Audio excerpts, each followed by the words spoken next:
In the middle of the 20th century, in the United States of America, hundreds and hundreds of teenage boys and girls are becoming hopeless dope addicts every year.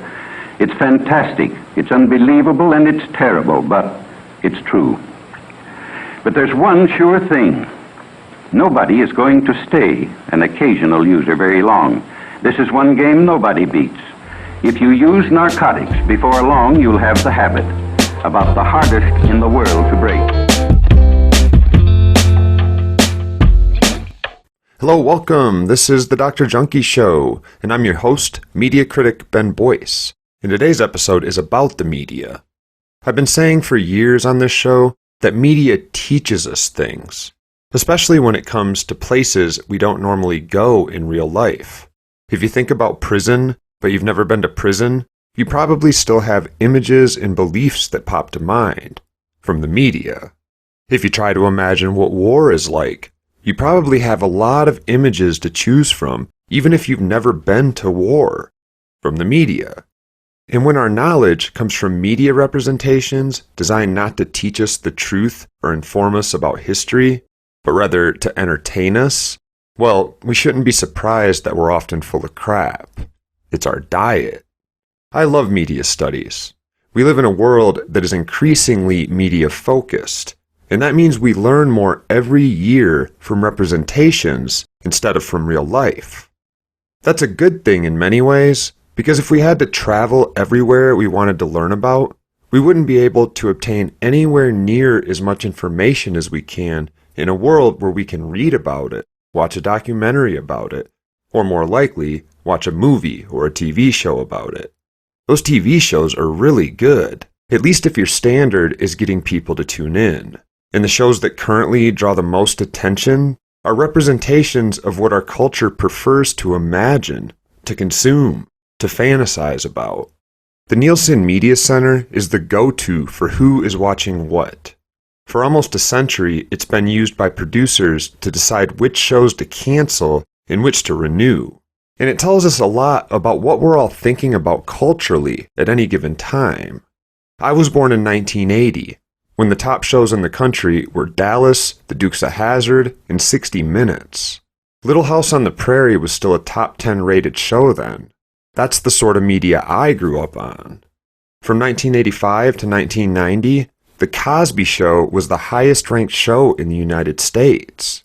Throughout my formative years, shows like Cheers, Seinfeld, Full House, Family Matters, Roseanne, and Home Improvement were incredibly popular at prime time. They were casual comedy or light drama meant to take us away from our problems with mostly believable, usually lighthearted fantasy. But by the early 2000s, something had changed, and it continued to slowly change over the next decade. Comedy and drama were largely replaced with competition and fear in shows like Survivor, American Idol, and in franchises like CSI, which now has 4 versions and more than 325 episodes set in 3 different cities. Our laughter and moral dilemmas were replaced with oohs and ooks. The competition for the best feel-good nightcap was exchanged for a competition of who could produce the most high-drama, horror-filled narratives of criminality. And viewers were treated to news stories like Oz, Dexter, and Criminal Minds. And as we've grown more and more accustomed to consuming hyper-violent, hyper-stereotypical stories from our TVs, we've often grown more confused about how often these sorts of crimes actually happen in real life. Those who watch a lot of TV and news, and/or a lot of hyper-violent Hollywood content, frequently come to believe that violent crime and victimization are much more common than they actually are. And because of that, they also come to support harsh punitive policies, up to and including capital punishment. That might be the weirdest, or maybe the most predictable thing about media. Michel de Certeau once said, "The viewer knows all too well that it's hogwash, yet he consumes it anyway." That's a pretty accurate description of what happens. Without realizing it, we slowly update our beliefs about the world. It isn't just TV news or hyper-violent dramas.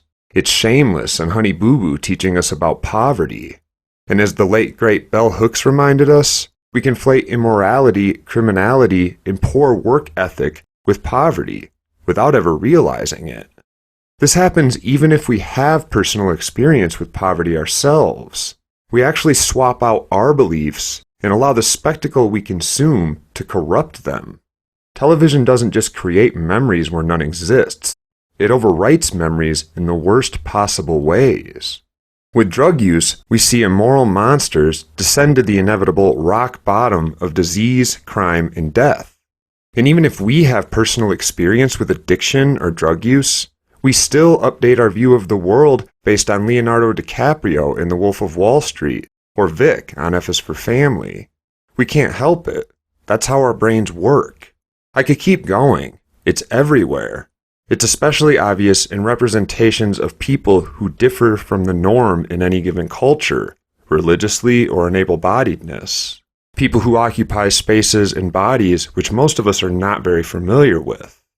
And as we learn, often wrongly, all sorts of things about these people from our televisions and from our friends who have learned it from their televisions, we become ever more fearful of terrible monsters living across town instead of curious about the life experience of those who face different challenges than we do.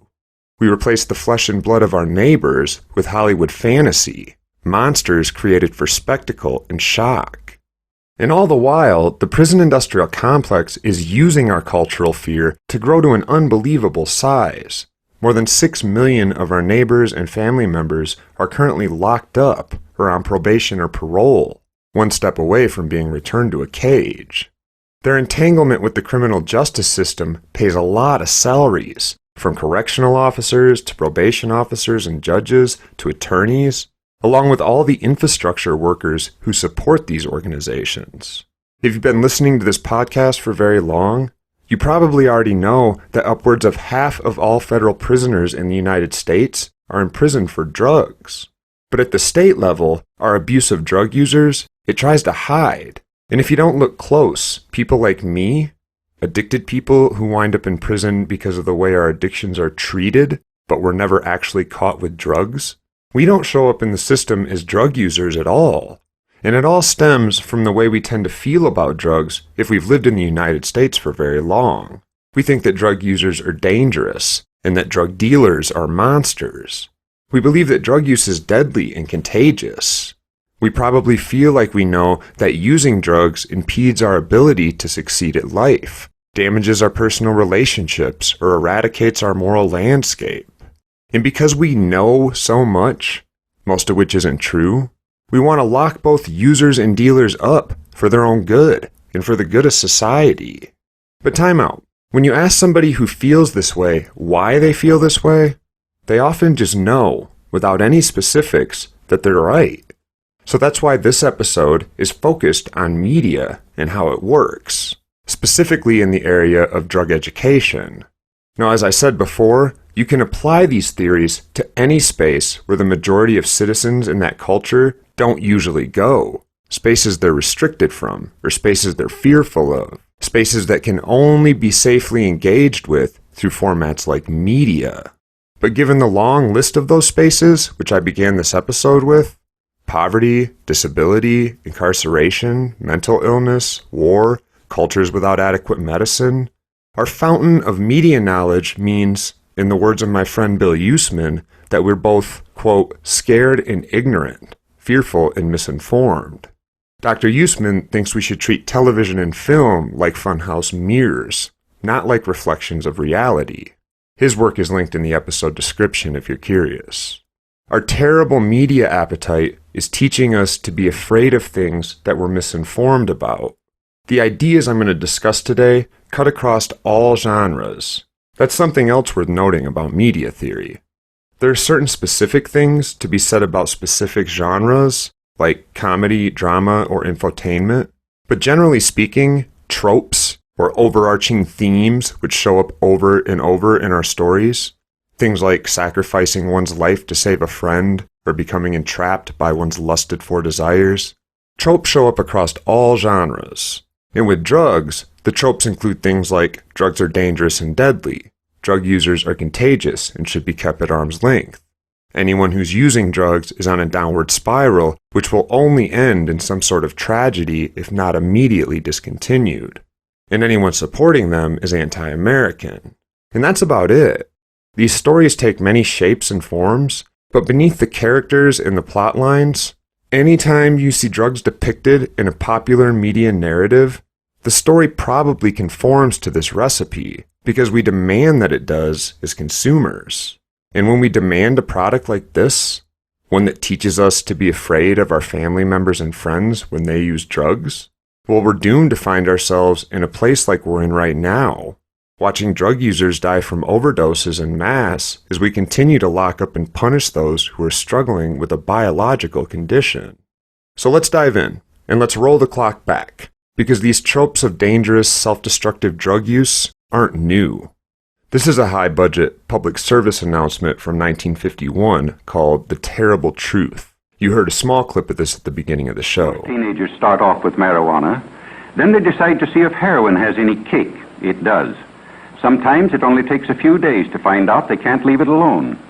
In order to get money to buy it, they turn to crime. And that's the story. There are practically no happy endings when you fool with drugs. Doctors say restoring an addict to normal life is about the toughest thing in medicine. And that's what I learned about drugs growing up. That they were dangerous, that once you started using one, you would wind up using them all, and that if you ever became addicted, you'd never be normal again. Normal life is about the toughest thing in medicine. But it gets better, because they offer a solution in this film. Well, what's the answer? Enforcement? Yes, that's one of them, certainly. In the Far East a few years back, they were lining up dope peddlers and shooting them in the back of the head. But it didn't stop addiction. It just made it harder for victims to get the stuff. No, the answer is a simple one. Just use your head. Leave narcotics absolutely alone. Remember what happened to Phyllis and others like her. Talk it over with your parents or school counselor, somebody you have confidence in. Sound familiar? Say yes to your life. And when it comes to drugs and alcohol, just say no. Through the 50s, 60s, 70s, and on into the 80s when I was growing up, that message stayed relatively consistent. Our public service announcements and our politicians told us simply, don't do drugs, because they're so dangerous and deadly, they always lead to destruction. But of course, we all just were left with the question, then why do people still use them? Drugs are menacing our society. They're threatening our values and undercutting our institutions. They're killing our children. All of us agree that the gravest domestic threat facing our nation today is drugs. Utilizing the FBI, the DEA, the IRS, the ATF, Immigration and Naturalization Service, United States Marshals Services, and the Coast Guard. We intend to do what is necessary to end the drug menace and to eliminate this dark, evil enemy within. And alongside all the official propaganda were plenty of film scenes that both glamorized drug use but also inevitably ended with the downfall of the person using drugs. Like this clip from The Wolf of Wall Street. Yep. On a daily basis, I consume enough drugs to sedate Manhattan, Long Island, and Queens for a month. Or this scene from Trainspotting. Heroin's got great fucking personality. Or of course this scene from Fear and Loathing in Las Vegas. We had 2 bags of grass, 75 pellets of mescaline, 5 sheets of high-powered blotter acid, a salt shaker half full of cocaine, a whole galaxy of multicolored uppers, downers, screamers, laughers, also a quarter tequila, quarter rum, case of beer, pint of raw ether, 2 dozen amyl.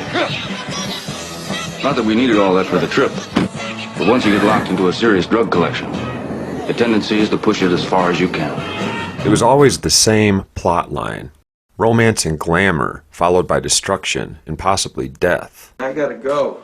This is Pulp Fiction, a film that not only portrayed the normal glamour of drug use that comes with movies, but also showed that overdose of heroin should be treated with a shot of adrenaline right to the heart. This chick, she's fucking ODing on me. Well, don't bring her here. And it also planted the seed that if someone's overdosing on a drug, we should run away or be afraid to help them. For God's sake, you might go to jail.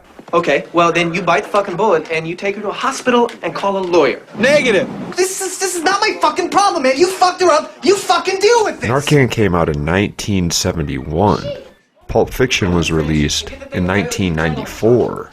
What's wrong with her? Why not just use Narcan? Get the hell out of here! Get the shot! And that was the image we usually got in the movies. Drugs were dangerous and deadly, yet cool people would always use them anyway, and inevitably somebody would get in big trouble, maybe even die. But add to that the confusion. Like, who came up with stabbing an adrenaline-filled needle into somebody's heart? And that confusion became a constant theme in television and movies through the 90s, especially with drugs like nitrous oxide, also known as Dennis laughing gas. What's the matter with you, man? This is a scene from Fresh Prince of Bel-Air, where William Shatner joined him to get locked in a dentist's office and have the old trope of the hose coming off the nitrous oxide tank. Uncle Phil's toothbrush! But it's just them giggling and laughing and losing control, and for anyone who's used nitrous oxide, that's not what it's like. I talked about this same trick a few weeks ago. It was used in episode 2 of the old show Chips from the 70s. And in that case, Paunch inhales a bunch of it on the side of the road, and it doesn't kick in until a while later, and then it lasts all day, but he doesn't notice it's working as he rides his motorcycle down the freeway and almost kills himself. Also, not what it's like. And of course, no episode on media would be complete without a look at crack cocaine. From Dave Chappelle's Tyrone Biggums, Is this a 5 o'clock free crack giveaway? to the other characters Dave Chappelle's played over the years. I'm here today because I'm addicted to marijuana. You in here for some marijuana? Marijuana? Man, this is some bullshit! Marijuana is not a drug. I used to suck dick for coke. I seen them! Now that's an addiction, man. You ever suck some dick for marijuana? Huh? That was Bob Saget's infamous rant at the end. No, I can't say I have. I didn't think so. But it wasn't just comedy. It was everything from political speech to drama. Anyone who offers you crack is not your friend. Say no. You be the boss. That was Bruce Willis in one of dozens of PSAs that ran, starring movie stars who were famous at the time, from Clint Eastwood to Pee Wee Herman. And they were on the heels of a famous movie called New Jack City. This is Chris Rock in that film. I always want to be on that girl, man, but this crack shit, man, it's got me, man. I don't got no control over it, man. I try to kick, man. That shit just be calling me, man. Be calling me, man. I just gotta go to it. Need help, man. Come on, man. And just like is happening again now, with drugs like fentanyls and xylazine, those media images were used to defend new rules and regulations, new laws, extended prison sentences. It all works together. You must take back the streets. And you take back the streets by more cops, more prisons, more physical protection for the people. The truth is, every major crime bill since 1976 that's come out of this Congress, every minor crime bill has had the name of the Democratic senator from the state of Delaware, Joe Biden, on that bill. We must take back the streets. It doesn't matter whether or not the person that is accosting your son or daughter or my son or daughter, my wife, your husband, my mother, your parents. It doesn't matter whether or not they were deprived as a youth. It doesn't matter or not whether or not they had no background that enabled them to become socialized into the fabric of society. It doesn't matter whether or not they're the victims of society. The end result is they're about to knock my mother on the head with a lead pipe, shoot my sister, beat up my wife, take on my sons. Nowadays, the recipe for Hollywood blockbuster or successful PSA has changed. Consumers still demand the same high-drama scripts, but producers can no longer stigmatize groups of people who they used to be able to freely degrade. But one group is still on the list of bad guys who can be demonized without many viewers taking offense. Drug dealers. Drug dealers hold a special place in our current culture as one of the only groups of people who are allowed to hate. I mean, seriously, think about it. The United States is a country where, for the majority of our history, you could say, I hate blank, and insert a number of identities there without getting much pushback from the people around you. It was acceptable to hate black folks, to hate poor people or non-Christians, and even women, especially if they refused to stay in their socially assigned place. But slowly, those categories have eroded. And now we're left with just a few groups who are actually allowed to pour our hate upon unreflectively as a culture. It's pretty much terrorists, child molesters, murderers, and dope dealers. That's it. You won't get much pushback for saying you hate these folks. So the media goes to where they're allowed to do their best work. They aim their scripts at these identities, creating monsters fit to scare even the most liberal prison abolitionists into rethinking their stance. And of course, it has to be clever. We don't just hate them because they're drug dealers. Not if it's well scripted anyway. You want the viewer to know that the dealer is a scuzzball before they say a single word. And that means you have to make them look like an awful person, act like an awful person. By the time we see them deal drugs, that should just confirm what we already know. It isn't just drama like Euphoria, where we saw the infamous mouse in season 1. So this your little bitch? Nah, bruh, that's like my little sister. Now, when Fez said his dudes were coming over, I didn't think his dude would be this dude. My name is Mouse. It's a pleasure to meet you. But, you know, that's what happens when you hang out with drug dealers. This is John Cena as a drug dealer selling Amy Poehler and Tina Fey, well, apparently anything they want in the movie Sisters. We are looking for to buy drugs. What you want? I got ketamine, meth, MDMA, Adderall, bromo dragonfly, heroin, coke, crack, codeine, oxys, perks, Vikes, PCP, LSD. He shows up in a white tank top, looking like he just finished working out, swolled up, and his character has tattoos on his face. Another tired trope used to fire up our autophagy circuits when we're watching, although that one's rapidly losing steam now that tattoos are becoming so popular. Did I say crack? Because I got more of that too. And true to the stereotype, the dealer won't take no for an answer. I didn't drive my ass across town to sell some mom some fucking dirt pot. And of course, who can forget Traffic, the movie with Michael Douglas and Topher Grace, which shows both an awful stereotypical image of a drug dealer with a black man who sexually assaults a young white girl after introducing her to shooting up heroin, but also constructs the entire plot around the downfall of anybody who has the gall to think they can safely use that drug. I'm looking for my daughter, Caroline. She's been here. Business, man. Why don't you get the fuck out of I here? need to find my daughter, all right? I'll pay you. Who in the fuck do you think you are? Where the fuck do you think you are? And why the fuck? That brings me to the last thing I want to talk about today. Since drug dealers are still on the list of people we're allowed to hate, we've seen this move in recent history to stigmatize Big Pharma, especially the people that marketed and sold opioids, like Oxycontin and fentanyl.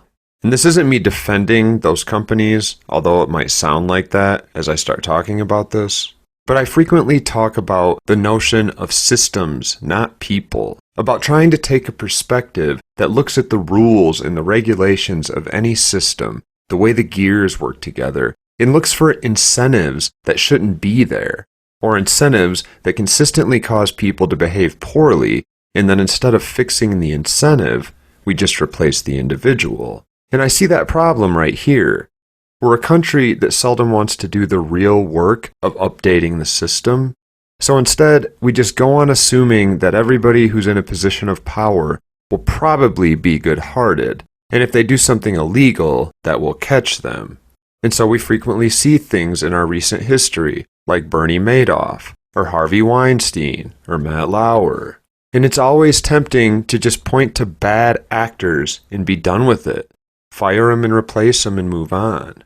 But when I look at the pharma crisis, although it's funny it's being called that, because I see the real pharma crisis is the fact that the one safe supply that users have had is now being cut, because doctors are getting scared to write these prescriptions and pharmacies are getting scared to fill them.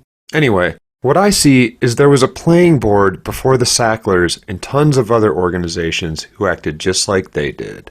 There were rules and regulations, there were norms, there were things that you could do if you had access to money or if you had a big audience. And there was this new thing called social media, which was being used in all sorts of clever ways. And so there's cool rap songs about fentanyl, and Oxy was marketed as this hip drug that's not addictive. But now that all the cards are falling, we need somebody to blame. And while we're all blaming the Sacklers and other families just like them for working within a system that existed long before they got here, we're also already seeing the capitalization of the story. This is audio from the Hulu series Dope Sick. All your doctors are going to be asking, how is this even possible?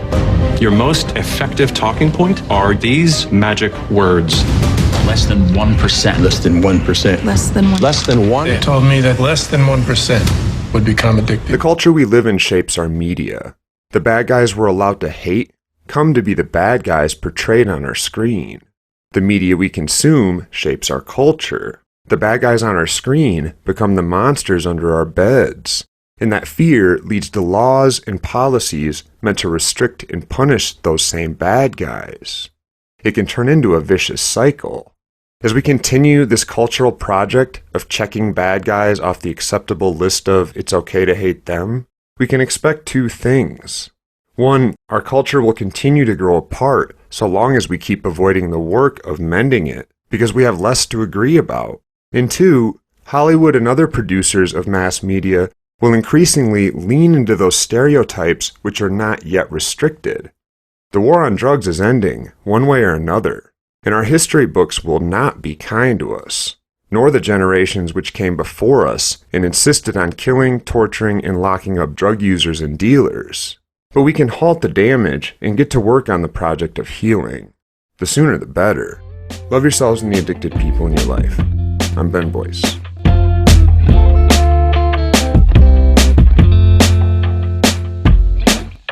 They don't like to see anybody not using the stuff just because they do. Chuck finally talked me into using heroin. He said it would make him feel better. So I tried it. But I was going to be smart. Just take it or leave it. Nothing was going to happen to me. But before I knew it, I was hooked.